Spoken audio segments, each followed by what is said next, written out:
कितनो मिलिट्री बेटा रहे चाहे कलेक्टर बेटा रहे, लेकिन एक दिन जाना है छोड़ के माई। हेलो माई हो कि धन दौलत रुपया पैसा माया के बजरिया कुछ सथवा न जई है ना। अच्छा अच्छा नल चल जई है परनमा कुछ सथवा न जई है ना। अच्छा नल चल जई है परनमा कुछ सथवा न जई है ना।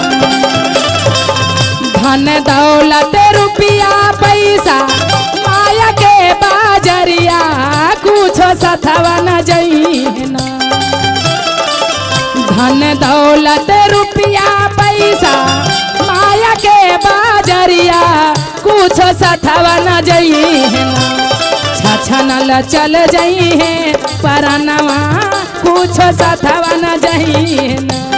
छछनल चल जई है परनवा कुछ सथवा न जई है ना। जय हो दीदी, ताली बजा के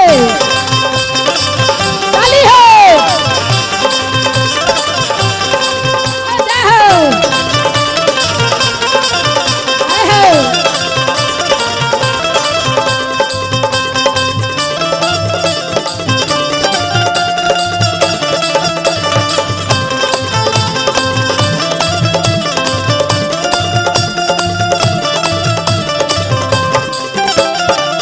गुरु के ज्ञानमा बिना देहिया ना कममा कुछ सथवा न जई है ना।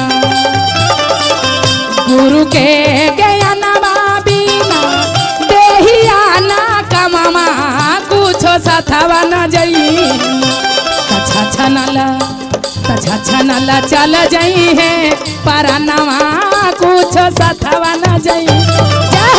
छछनल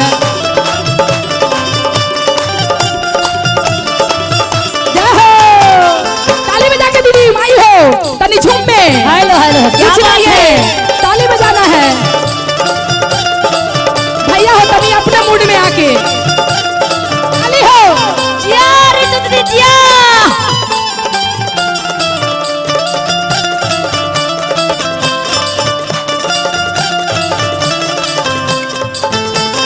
क्या है जूली दीदी, क्या बात है?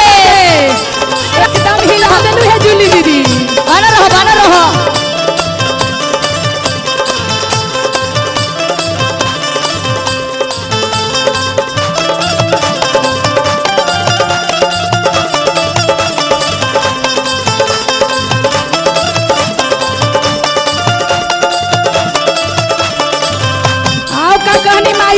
तनी माई इधर आवक।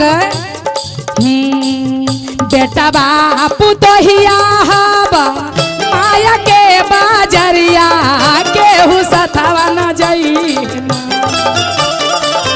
बेटा बापू तो हुआ हुए माया के बाजरिया कुछ सथवा न जई। छछनल कैसे जाएगा दीदी? कुछ नहीं जाएगा, क्या जाएगा? अरे छछनल चल जई है परनवा कुछ सथवा न जई। जाओ छछनल अरे जिया क्या बात है? बन रहो क्या बात है? ताली बजा के दीदी ना भैया, तनी भाव में आके ताली ताली ताली बजावा दीदी, ताली हो ताली बजावा दीदी ताली। ऐसे ना ऐसे ताली बजा है, लगा कि मकई के लावा ज्यादा अलीपुर में मकई होब। ऐसे ना तनी दोनों हाथ उठा के पूरा पूरा आ जोर से। माई हो तनी माफी मांग है अपने से, थोड़ा बैठ जेती। ओ भैया अरे सेंटर से हटिए तो। ओ भैया भैया भैया साइड होइए ना। 5 बीघा खेतवा हुए आ 10 बीघा खेतवा कुछ सथवा न जई। केतनो केतनो बनैबा 5 टुक सोनावा कुछ सथवा न जई। बनैबा तू गहनवा कुछ सथवा न जई। आया चाची चल जई है परनवा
हो का कौन है तनी दीदी चाची बहन जितना गुरु बहिना है तनी मुस्कुराते रही है कि तोर मुस्कुराहट देख के भगवान भी खुश हो जाए कि हमारे शिष्या बहन बहुत खुश है। ही न कि लोला मुंह फुला के बैठी है। का ये चाची जरा ताली बजा के झूम के पाचा गो है बेटा है दीदिया सोनारी पूता हुआ कुछ साथवा न जाई। पाचा गो है बेटा है दीदिया सोनारी पूता हुआ कुछ साथवा न जाई। छा नल चल जाई है परनवा कुछ साथवा न जाई है। नल चल जाई है परनवा कुछ साथवा न जाई है ना। नल चल जाई है परनवा कुछ साथवा न जाई है ना। नल चल जाई है परनवा कुछ साथवा न जाई तो ना। अरे नल चल जाई है परनवा कुछ साथवा न जाई तो ना। लेला गुरु के ज्ञानवा कुछ साथवा न जाई तो ना। लेला गुरु के ज्ञानवा कुछ साथवा न जाई तो ना। बोलिए शंकर भगवान की।